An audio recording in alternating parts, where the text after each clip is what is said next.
പണ്ടുകാലത്ത് ലോക്സഭയിൽ 60ഉം 65ഉം ഒക്കെ എം പിമാരുണ്ടായിരുന്ന ഒരു CPM വസന്തകാലം പ്രേക്ഷകരിൽ ചിലർക്കെങ്കിലും ഓർമ്മ കാണും. ഇന്നിപ്പോൾ 6 പേരാണ് ആകെയുള്ളത്. അതിൽ 5 പേരും കേരളത്തിന് പുറത്തുള്ളവരാണ്. കമ്മ്യൂണിസ്റ്റുകാർ, CPI-ക്കാരുമുണ്ട്. രാജ്യസഭയിൽ ജോൺ ബ്രിട്ടാസും നമ്മുടെ പ്രിയപ്പെട്ട A റഹീമും ഒക്കെ എം പിമാരായി രാജ്യസഭയിൽ ഉണ്ട്. ഇനി അങ്ങോട്ട് രാജ്യസഭ എം പിമാർ ആയിട്ട് CPM-കാരെ, കമ്മ്യൂണിസ്റ്റുകാരെ കാണാൻ വലിയ ബുദ്ധിമുട്ടായിരിക്കും. അതായത് CPM പാർലമെന്റ് യുഗം, അത് രാജ്യസഭയായാലും ലോക്സഭയായാലും ഏതാണ്ട് അവസാനിക്കുകയാണ്, തീരുകയാണ്. അതായത് വെറും കേരള പാർട്ടിയായിട്ട്, കേരളത്തിൽ മാത്രം ഉള്ള പാർട്ടിയായിട്ട്, കേരളത്തിലും വിജയിച്ചിട്ടില്ല. ആകെ 26-27 പേരാണ് ഇവരുടെ കമ്മ്യൂണിസ്റ്റ് പാർട്ടിയിൽ നിന്ന് വിജയിച്ചത്.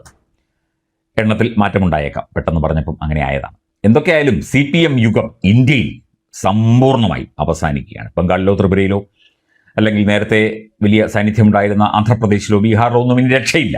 കേരളത്തിലും രക്ഷയില്ലാതായിരിക്കുന്നു. പതിയെ സ്റ്റെപ്പ് ബൈ സ്റ്റെപ്പായിട്ട് CPM എന്ന പാർട്ടി ഇല്ലാതാവുകയാണ്. അവർക്ക് പാർലമെന്ററി സ്ഥാനങ്ങൾ ഇല്ലാതാവുകയാണ്. ജനങ്ങൾ ജയിപ്പിക്കാതെ അല്ലെങ്കിൽ ജനപ്രാതിനിധ്യമില്ലാതെ എന്ത് ജനപ്രതിനിധി അല്ലെങ്കിൽ എന്ത് പാർലമെന്റ് അംഗം? CPM അവസാന രാജ്യസഭ MP എന്ന ദുര്യോഗം പേറിക്കൊണ്ട് A റഹീം രാജ്യസഭാ കാലാവധി തികയ്ക്കുന്നതോടെ ഇന്ത്യൻ ഭരണ സംവിധാനത്തിലെ കൗൺസിൽ ഓഫ് സ്റ്റേറ്റ്സ് അഥവാ പാർലമെന്റിന്റെ അപ്പർ ഹൗസ്, അധോമണ്ഡലം എന്നറിയപ്പെടുന്ന രാജ്യസഭ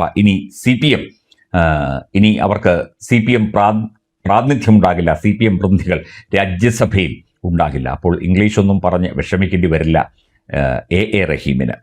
യൂണിഫോം സിവിൽ കോഡ്, ഒരു രാജ്യം ഒരു തെരഞ്ഞെടുപ്പ്, പാർലമെന്റ് മണ്ഡല പുനർനിർണയം തുടങ്ങി ഭരണഘടനാ ഭേദഗതി ബില്ലുകൾ രാജ്യസഭയിൽ എത്തുമ്പോൾ അഭിപ്രായം പറയാൻ പോലും കഴിയാത്ത നിസ്സഹായ അവസ്ഥ. രാജ്യസഭയിൽ നിന്ന് രാഷ്ട്രപതി തെരഞ്ഞെടുപ്പിൽ പങ്കെടുക്കാനും കഴിയില്ല. കാരണം തെരഞ്ഞെടുത്ത് അയക്കാൻ MLA-മാർ ഇല്ല. 34 വർഷം ഭരിച്ച CPM-ന് ഇന്ന് 294 അംഗ നിയമസഭയിൽ ഒരു MLA ആണുള്ളത്. 0.34% പ്രാതിനിധ്യം. 35 വർഷം ഭരിച്ച ത്രിപുരയിൽ നിന്ന് ജനം CPM-നെ പൂർണ്ണമായി ഒഴിവാക്കി.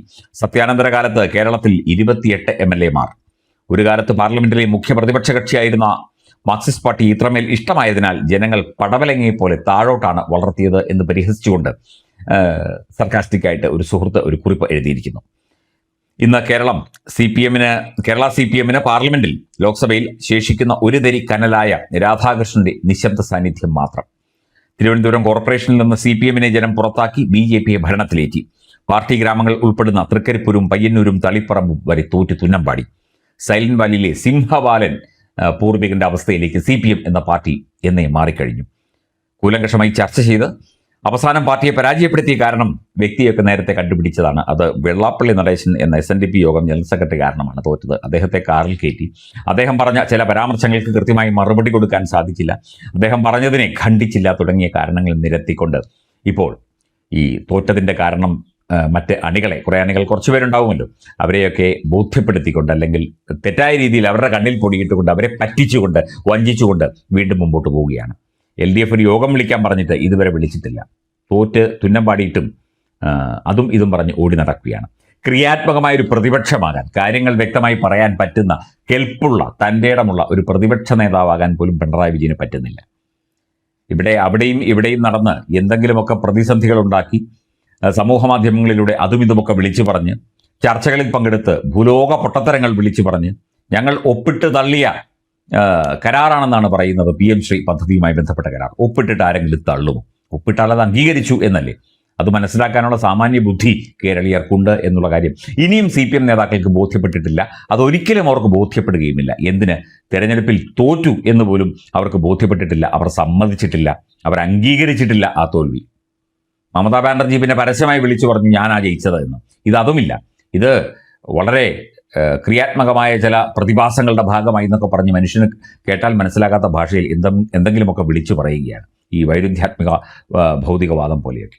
എന്തായാലും തീർന്നു, പാർലമെന്റിലും തീർന്നു, നിയമസഭയിലും. ഇപ്പം കേരളത്തിൽ കുറച്ച് സീറ്റുകളുണ്ട്, സമ്മതിച്ചു, അതവിടെ നിന്നോട്ടെ. 1-2 സീറ്റ് ഇവിടുന്നും ഒക്കെ കിട്ടിയിട്ടുമുണ്ട്, അതവിടെ നിന്നോട്ടെ. സമ്പൂർണ്ണമായി തോൽവിയിലേക്ക് പൊക്കൊണ്ടിരിക്കുകയാണ്. ത്രിപുരയിൽ കണ്ടില്ലേ, അതുപോലെ ബംഗാളിലും ഒരാളേ ഉള്ളൂ, അതെങ്ങനെയോ ജയിച്ചതാണ്. അപ്പം രാജ്യസഭയിലും ഇനി CPM കമ്മ്യൂണിസ്റ്റ് പാർട്ടിക്കാരൻ്റെ ശബ്ദം മുഴങ്ങില്ല. ലോക്സഭയിൽ രാധാകൃഷ്ണനുണ്ട്, അത് മാറിക്കഴിഞ്ഞാൽ പിന്നെ 2029 അതും ഏതാണ്ട് പൂർണ്ണമായി ഇല്ലാതാകും.